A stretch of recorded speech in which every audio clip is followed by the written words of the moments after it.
സ്വാഗതം. It's me Faisal. അപ്പോൾ കേരളത്തിന്റെ നോട്ടിഫിക്കേഷൻ ഒക്കെ വന്ന് എല്ലാവരും പഠനമൊക്കെ ആരംഭിച്ചിട്ടുണ്ടാവുമല്ലോ അല്ലെ? നല്ല ഉഷാറായിട്ട് പഠിക്കുക. ഈ പ്രാവശ്യം തന്നെ കേട്ടിട്ട് നിങ്ങളുടെ കൈകളിൽ ഒതുക്കണം. അപ്പൊ ഇന്ന് നമ്മൾ മലയാളത്തിൽ വളരെ പ്രധാനപ്പെട്ട ഒരു 30 ചോദ്യങ്ങളാണ് നിങ്ങൾക്ക് മുമ്പിൽ കൊണ്ടുവന്നിട്ടുള്ളത്. അപ്പൊ എത്രത്തോളം നിങ്ങൾക്ക് ആൻസർ ചെയ്യാൻ പറ്റുന്നുണ്ട് എന്ന് നോക്കുക.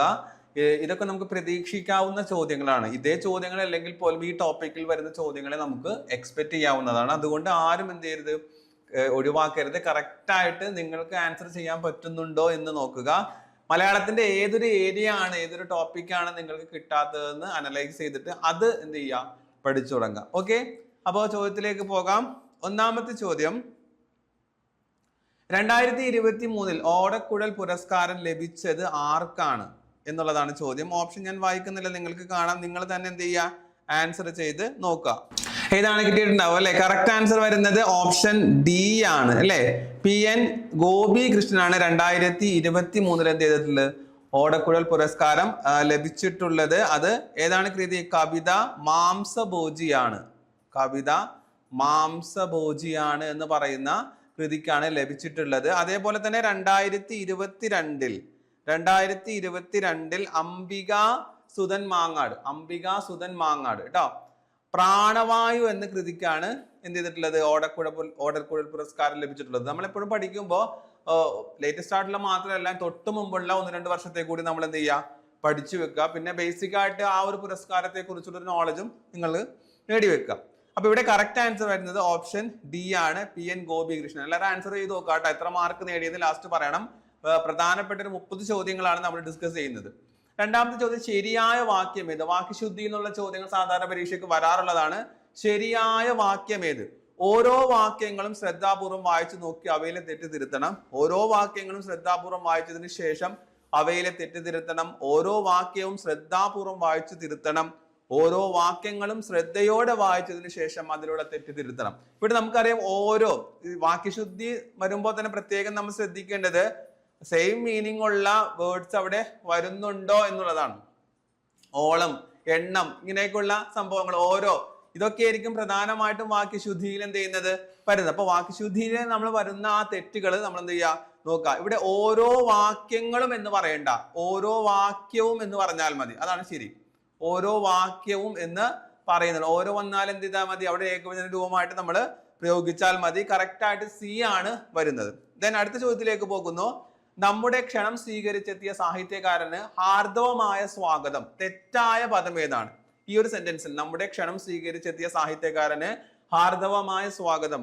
ഓപ്ഷൻ എ ക്ഷണം, സ്വാഗതം, നമ്മുടെ, ഹാർദവം. ഏതാണ്? പലപ്പോഴും നമ്മൾ പറയുന്ന മിസ്റ്റേക്കിൽ ഒന്നാണ് എന്ത്? ഡി ആണ്. ഹാർദവമായ എന്ന് പറയണ്ട, ഹാർദമായ സ്വാഗതം. നമ്മുടെ ക്ഷണം സ്വീകരിച്ചെത്തിയ സാഹിത്യകാരന് ഹാർദമായ സ്വാഗതം എന്ന് പറഞ്ഞാൽ മതി. ഒരു വാന്റെ ആവശ്യമില്ല. അപ്പൊ ഇവിടെ തെറ്റായ പദം വരുന്നത് ഓപ്ഷൻ ഡി ആണ്. then അടുത്ത ക്വസ്റ്റ്യൻ, ശരിയായ വാക്യപ്രയോഗം ഏതാണ്?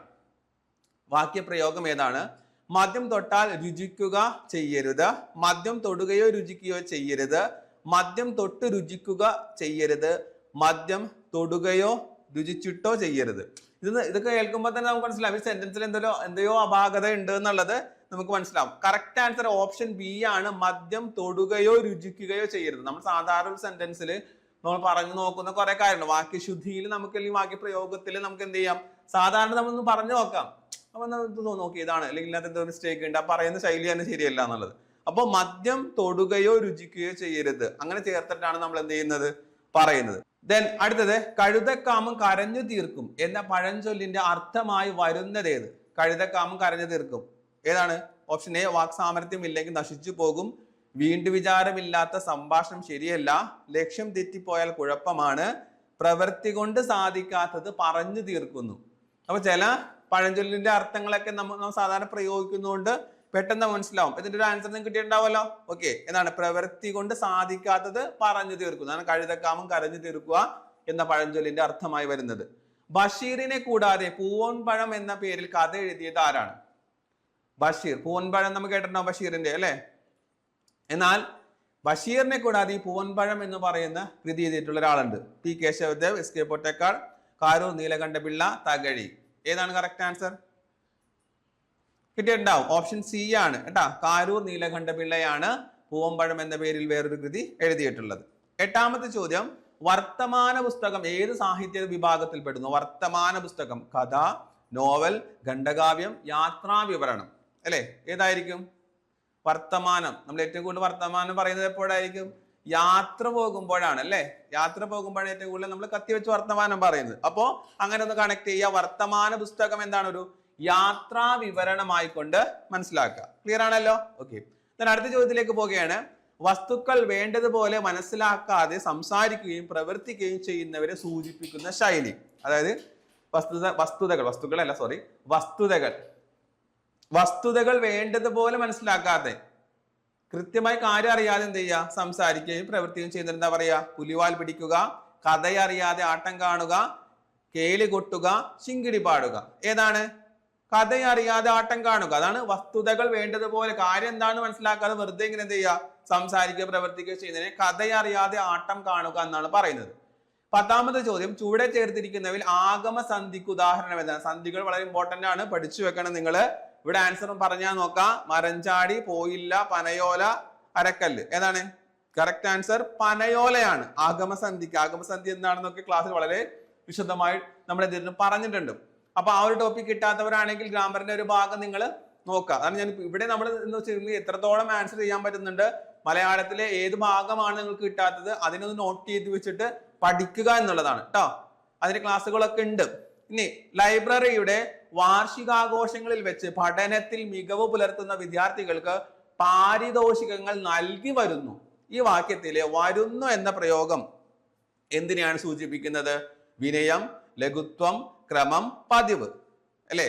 സാധാരണ അങ്ങനെ ചെയ്തു വരുന്നു, ഇങ്ങനെയാണ് ചെയ്തു വരുന്നത്. അതൊരു പതിവാണ്, അല്ലെ? ഡി ആണ് കറക്റ്റ് ആൻസർ. അതൊരു പതിവായിട്ടാണ് വിശേഷിപ്പിക്കുന്നത്.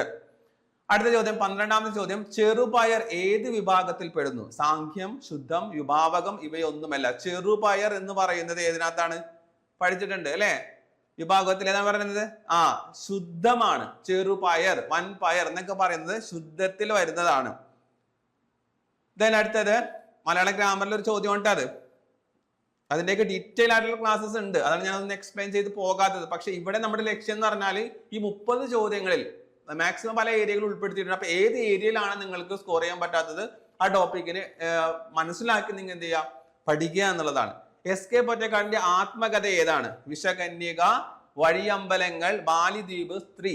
ഇതിൽ എസ് കെ പൊറ്റക്കാടിന്റെ ആത്മകഥകൾ. അപ്പോ ഇവിടെ ആത്മകഥ എന്ന് പറയുന്ന ഒരു ടോപ്പിക് ഉണ്ട്. അത് നിങ്ങൾ പഠിച്ചു വെക്കണം. പ്രധാനപ്പെട്ട എഴുത്തുകാരുടെ, സാഹിത്യകാരന്മാരുടെ ആത്മകഥകളൊക്കെ നിങ്ങൾ എന്ത് ചെയ്യണം?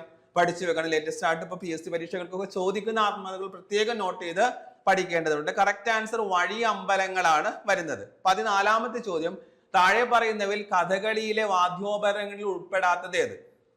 ഏതാണ്? ഇടക്ക, ഇലത്താളം, ചേങ്ങില, ഉടുക്ക്, അല്ലെ? അറിയാം, ഡി ഉടുക്കാണ്, അല്ലെ? ഉടുക്ക് ഇതിനകത്ത് ഉപയോഗപ്പെടുത്താത്തതാണ്. സാധാരണ ഇപ്പൊ നമ്മൾ ക്ഷേത്രങ്ങളിലൊക്കെ കാണാറില്ലേ കൊട്ടുന്നത്, അതാണ്. അല്ലെങ്കിൽ വില്ലുപാട്ടിലൊക്കെ ഉടുക്ക് നമ്മൾ ഉപയോഗിക്കാറുണ്ട്. അപ്പൊ അത് കഥകളി വാദ്യോപകരണങ്ങളിൽ ഉൾപ്പെടാത്തതാണ്. ഡി ആണ് കറക്റ്റ് ആൻസർ. 15, ഇരുമുഖം എന്നത് എന്തിന് ഉദാഹരണമാണ്? ഇരുമുഖം, ശുദ്ധം, ക്രിയാങ്കജം, പാരിമാണികം, സാംഖ്യം, അല്ലെ? കറക്റ്റ് ആൻസർ ഏതാണ്? ഡി ആണ്, സാംഖ്യമാണ് ഇരുമുഖം എന്നൊക്കെ പറയുന്നത്. സംഖ്യയെ ചേർത്തുകൊണ്ട് നമ്മൾ പറയുക. ഓക്കെ.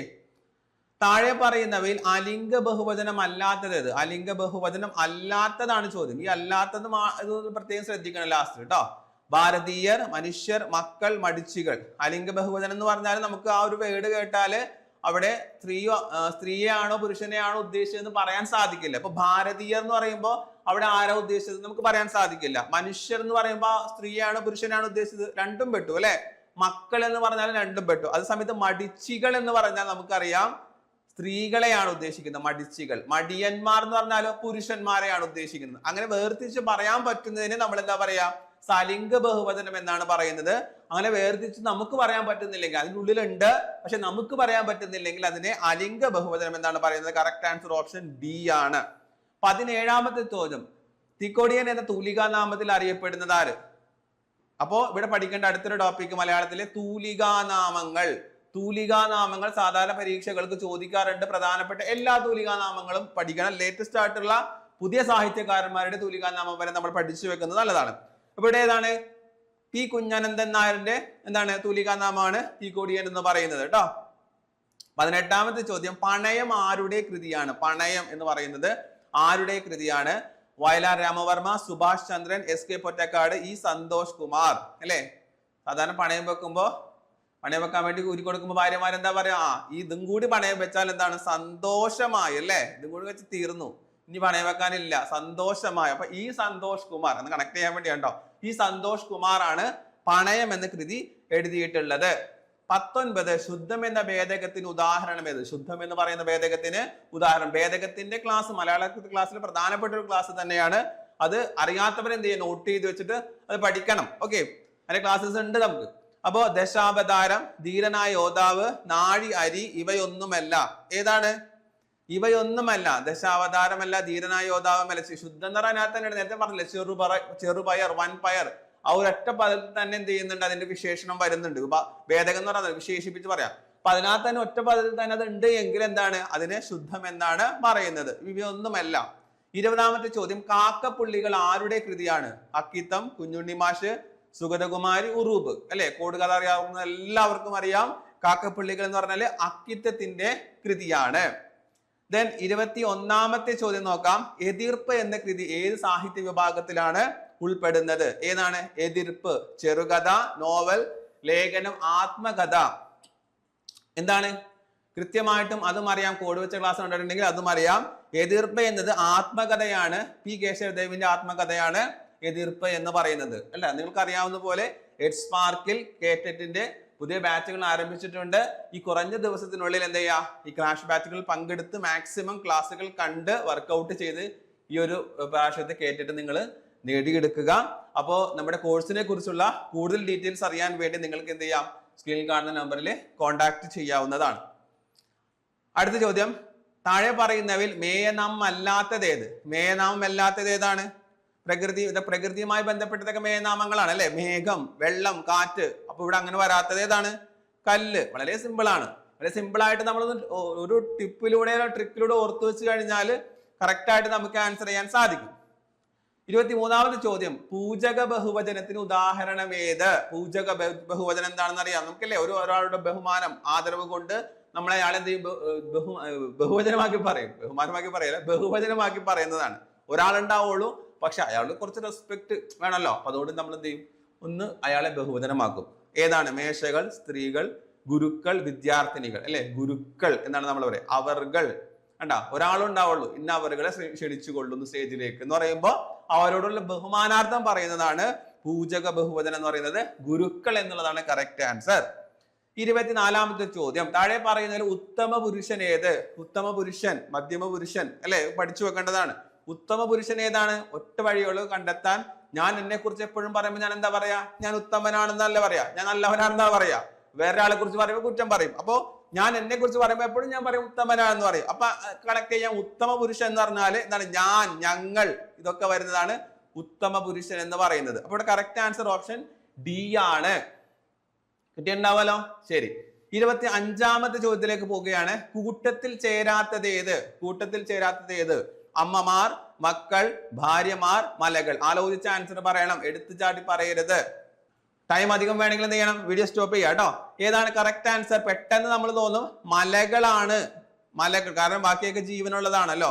അപ്പൊ അതുകൊണ്ട് മലകളാണ് കറക്റ്റ് ആൻസർ, കൂട്ടത്തിൽ ചേരാത്തതെന്ന് തോന്നുന്നു. പക്ഷെ അത് അങ്ങനെയല്ല. നോക്ക, അമ്മമാർ എന്ന് പറയുന്നത് എന്താണ്? സ്ത്രീകളെ കുറിച്ചാണ് നമ്മൾ പറയുന്നത്. അതെന്ത് ബഹുവചനമാണ്? സലിംഗമാണ്. സലിംഗം, കാരണം പുരുഷനെ സ്ത്രീയെ തിരിച്ചറിയാൻ പറ്റുന്നതാണ് സലിംഗ ബഹുവചനമല്ലോ. അതുപോലെ ഭാര്യമാർ എന്ന് പറയുന്നത് സ്ത്രീയെ കുറിച്ച് പറയുന്ന ബഹുവചനമാണ്, സലിംഗമാണ്. മലകൾ എന്ന് പറയുന്നതും സലിംഗ ബഹുവചനമാണ്. നപുംസക ലിംഗങ്ങൾ ഏതിനകത്താ പെടാ? നമുക്ക് ഐഡന്റിഫൈ ചെയ്യാൻ പറ്റുന്നില്ല, പറയാൻ പറ്റുന്നില്ല, ആണാണോ പെണ്ണാണോ എന്ന് പറയാൻ പറ്റാത്തത് ഏതാണ്? അതും നപുംസകലിംഗം എന്ന് പറയാം, അതും സലിംഗമാണ്. പക്ഷെ മക്കൾ എന്ന് പറയുമ്പോ ശ്രദ്ധിക്ക, മക്കൾ എന്ന് പറയുമ്പോ എത്ര മക്കളാണെന്ന് ചോദിക്കുമ്പോൾ നമ്മൾ എന്താ പറയാ? 5 മക്കളാന്ന് പറയും അല്ലെ? അപ്പോ മക്കൾ എന്ന് പറയുമ്പോൾ അവിടെ ആണിനെയാണോ പെണ്ണിനെയാണോ ഉദ്ദേശിച്ചെന്ന് നമുക്ക് പറയാൻ സാധിക്കില്ല. അതുകൊണ്ട് അത് അലിംഗ ബഹുവചനമാണ്. കണ്ടോ? അപ്പൊ ഇവിടെ നിങ്ങൾക്ക് ഒരു കൺഫ്യൂഷൻ വരും. നപുംസകവും അലിംഗവും കൺഫ്യൂഷൻ വരും. ഇവിടെ ശ്രദ്ധിക്കേണ്ട ഒരു പോയിന്റ് ഇത്രയേ ഉള്ളൂ. ഈ നപുംസക ലിംഗത്തിൽ അവിടെ സ്ത്രീയാണ് പുരുഷനാണോ എന്ന് നമുക്ക് പറയാൻ പറ്റുന്നില്ല. കാരണം അവിടെ ഇല്ലാത്തത് കൊണ്ടാണ്. ആൺമല പെൺമല ഇല്ല. അവിടെ ഇല്ലാത്തത് കൊണ്ട് നമുക്കത് പറയാൻ പറ്റുന്നില്ല, അതുകൊണ്ട് സലിംഗമാണ്. പക്ഷെ മക്കളിൽ അതല്ല, അവിടെ ഉണ്ട്. ആ മക്കൾ എന്ന് പറയുമ്പോൾ അതിൽ പുരുഷനും സ്ത്രീയും ഉണ്ട്, പക്ഷെ നമുക്ക് പറയാൻ പറ്റാത്തതാണ്. അപ്പോ അവിടെ സ്ത്രീയും പുരുഷനും ഉണ്ട്, നമുക്കത് പറയാൻ പറ്റുന്നില്ലെങ്കിൽ അതിനെ അലിംഗമായിട്ട് കണക്ട് ചെയ്യാം. മറ്റേതെന്താണ്, അവിടെ സ്ത്രീയും പുരുഷനും ഇല്ലാത്തത് കൊണ്ട് നമുക്ക് പറയാൻ പറ്റുന്നില്ല, അതുകൊണ്ട് നപുംസകമാണ്. നപുംസക ലിംഗങ്ങൾ ഇതിനകത്ത് പെടുന്നതാണ്, സലിംഗ ബഹുവചനത്തിൽ പെടുന്നതാണ്. അപ്പൊ ഇവിടെ കറക്റ്റ് ആൻസർ വരുന്നത് ഓപ്ഷൻ ബി ആണ്. പെട്ടെന്ന് കാണുമ്പോൾ മലകളാണ് തെറ്റിദ്ധരിക്കും. 26ാമത്തെ ചോദ്യം, പൂജക ബഹുവചനം ഏത്? അധ്യാപകർ, വിദ്യാർത്ഥികൾ, വൃദ്ധന്മാർ. ഇവയൊന്നുമല്ല എന്ന് പറയുന്ന ഓപ്ഷന് വളരെ വളരെ പ്രാധാന്യമുണ്ട്, മനസ്സിലാക്കാം കേട്ടോ. അത് വെറുതെ കൊടുത്തിരിക്കുകയെന്ന് വിചാരിക്കും നമ്മൾ ചില ആളുകൾ. അതും ഒരു ഉത്തരത്തിന്റെ ഇതാണ്, അപ്പൊ അതുകൊണ്ട് അതും ശ്രദ്ധിക്കാം. ഇവിടെ ഏതാണ്? അധ്യാപകർ, വിദ്യാർത്ഥികൾ, വൃദ്ധന്മാർ. പൂജകൻ എന്ന് പറഞ്ഞാൽ നമ്മൾ പറഞ്ഞു അല്ലേ, ഒരാളുടെ ബഹുമാനം കൊണ്ട് പ്രയോഗിക്കുന്നതാണ്. അങ്ങനത്തെ ഒരു ബഹുവചനം ഇവിടെ ഇല്ല. അതുകൊണ്ട് ഇവയൊന്നുമല്ല എന്നുള്ളതാണ് കറക്റ്റ് ആൻസർ ആയിട്ട് വരുന്നത്. 27ാമത്തെ ചോദ്യം, ഓർമ്മയുടെ അറകൾ ആരുടെ ആത്മകഥയാണ്? ഞാൻ നേരത്തെ പറഞ്ഞില്ലേ, ആത്മകഥയുടെ പ്രധാനപ്പെട്ട സാഹിത്യകാരന്മാരുടെ ആത്മകഥകളൊക്കെ നമ്മൾ എന്ത് ചെയ്യണം? പഠിച്ചു വെക്കണം. അത് കോഡ് കണക്ട് ചെയ്ത് പഠിച്ചാൽ അത്രയും നല്ലത്. ആരുടെയാണ് ഓർമ്മയുടെ അറകൾ? തകഴി, ബഷീർ, വി ടി ഭട്ടതിരിപ്പാട്, കുഞ്ഞുണ്ണി മാഷ്. നമുക്കറിയാം അറകൾ എന്ന് പറയുമ്പോൾ ആരാണ്? ബഷീർ അല്ലെ. ബഷീറിൻ്റെതാണ് ഓർമ്മയുടെ അറകൾ എന്ന് പറയുന്ന ആത്മകഥ. 28ാമത്തെ ചോദ്യം, കൊഴിഞ്ഞ ഇലകൾ ആരുടെ ആത്മകഥയാണ്? അപ്പൊ ആത്മകഥ നിങ്ങൾ എന്ത് ചെയ്യുക? പഠിച്ചു വെക്കുക കേട്ടോ. സ്വദേശാഭിമാനി രാമകൃഷ്ണപിള്ള, കുഞ്ഞുണ്ണി മാഷ്, ജോസഫ് മുണ്ടശ്ശേരി, AP ഉദയഭാനു. ആരാണ്? കൊഴിഞ്ഞ ഇലകൾ. അപ്പൊ ഓർത്തു വെക്കുക, മുണ്ട ഇടക്കിടക്ക് കൊഴിഞ്ഞു പോകില്ലേ? അഴിഞ്ഞു പോകില്ലേ? അഴിഞ്ഞു പോകും, അങ്ങനെ ഓർത്തു വെക്കുക കേട്ടാ. മുണ്ട ഇടക്കിടക്ക് അഴിഞ്ഞു പോകും. അപ്പോ കൊഴിഞ്ഞ ഇലകൾ ജോസഫ് മുണ്ടശ്ശേരി. ആ മുണ്ട ഓർത്തു വെക്കുക, ജോസഫ് മുണ്ടശ്ശേരിയുടേതാണ്. കറക്റ്റ് ആൻസർ ഓപ്ഷൻ സി ആണ്. 29ാമത്തെ ചോദ്യം, താഴെ പറയുന്നവയിൽ ജ്ഞാനപീഠ പുരസ്കാരം ലഭിച്ചത് ആർക്കാണ് എന്നുള്ളതാണ്. ലഭിച്ചത്, ആ കോഡ് നമ്മൾ പ്രത്യേകം പറഞ്ഞിട്ടുണ്ട്. GST മോൻ ആക്കിത്ത, GST മോൻ ആക്കിത്ത, ഇതാണ് ആ കോഡ്. ഇത് വെച്ച് കറക്റ്റ് ആയിട്ട് നമുക്ക് ആരൊക്കെയാണ്? G Sankara Kurup, SK Pottekkatt, T Thakazhi Sivasankara Pillai, M വരുന്നത് MT വാസുദേവൻ നായർ, ON വരുന്നത് ONV കുറുപ്പ് അല്ലെ. ആക്കിത്ത എന്നുള്ള പറയുന്നത് അക്കിത്തം. ഇത്രയും പേരാണ് കേട്ടോ വരുന്നത്. പക്ഷേ ഈ പറഞ്ഞ ആളുകളൊന്നും ഇതിനകത്ത് ഇല്ല. അപ്പൊ കറക്റ്റ് ആൻസർ ഓപ്ഷൻ ഡി ആണ്, ഇവരാരുമല്ല. ഇനി അവസാനത്തെ ചോദ്യം, താഴെ പറയുന്നവയിൽ ആനന്ദിന്റെ കൃതി അല്ലാത്തത് ഏത്? കൃതികൾ പഠിച്ചു വെക്കുക, പ്രത്യേകിച്ച് കോഡ് വെച്ച് പഠിച്ചു വെക്കുക. ആനന്ദിന്റെ കൃതികളൊക്കെ വളരെ തവണ കോഡിലൂടെയും കഥയിലൂടെയൊക്കെ നമ്മൾ പഠിച്ചിട്ടുള്ളതാണ്. ഏതാണ്? മരണ സർട്ടിഫിക്കറ്റ്, ഉലക്ക, അഭയാർത്ഥികൾ, വിഷ്ണു. ഇതിനകത്ത് ഏതാണ് ആനന്ദിന്റെ കൃതി അല്ലാത്തത്? കറക്റ്റ് ആൻസർ വരുന്നത് ഏതാണ്? ഓപ്ഷൻ ബി ആണ്, ഉലക്ക. മരണ സർട്ടിഫിക്കറ്റ് ഇദ്ദേഹത്തിൻ്റെതാണ്, അഭയാർത്ഥികൾ ഇദ്ദേഹത്തിൻ്റെതാണ്, വിഷ്ണു ഇദ്ദേഹത്തിൻ്റെതാണ്. ഉലക്ക പി കേശവദേവിന്റെ കൃതിയാണ്, ഇദ്ദേഹത്തിൻ്റെതല്ല. അപ്പോ ഇവിടെ ബി ആണ് കറക്റ്റ് ആൻസർ ആയിട്ട് വരുന്നത്. അപ്പോൾ മലയാളത്തിലെ പ്രധാനപ്പെട്ട 30 ചോദ്യങ്ങളാണ് നമ്മൾ ഡിസ്കസ് ചെയ്തിട്ടുള്ളത്. ആ ടോപ്പിക്കുകളെ നിങ്ങൾ എന്ത് ചെയ്യുക? ഫോക്കസ് ചെയ്ത് പഠിക്കുക, ചോദ്യങ്ങൾ മനസ്സിലാക്കി പഠിക്കുക. ഓക്കെ, അപ്പൊ എത്ര മാർക്ക് നിങ്ങൾ സ്കോർ ചെയ്തു എന്നുള്ളത് താഴെ എല്ലാവരും എന്ത് ചെയ്യുക? കമന്റ് ചെയ്യുക. 30ൽ എത്ര മാർക്ക് സ്കോർ ചെയ്തു എന്നുള്ളത് താഴെ കമന്റ് ചെയ്യുക. അപ്പോ വീഡിയോ യൂസ്ഫുൾ ആയെങ്കിൽ അത് നിങ്ങൾ കമന്റ് ചെയ്യുക. അപ്പൊ നമുക്ക് കേട്ടിട്ട് കഴിയുന്നവരെ നമ്മൾ കൂടുതൽ ക്ലാസ്സുകളും വീഡിയോസും ക്വസ്റ്റ്യൻ ഡിസ്കഷൻ ഒക്കെ ആയിട്ട് വീണ്ടും കാണുന്നതായിരിക്കും. അപ്പോൾ ഇന്നത്തെ വീഡിയോ നിങ്ങൾക്ക് യൂസ്ഫുൾ ആയെന്ന് വിശ്വസിക്കുകയാണ്. ആ ഒരു വിശ്വാസത്താൽ വൈൻഡ് അപ്പ് ചെയ്യാണ്. അടുത്ത ദിവസം പുതിയൊരു വീഡിയോയുമായി പുതിയൊരു ക്ലാസ്സുമായി കാണാം. അതുവരെ എല്ലാവർക്കും ബൈ ബൈ.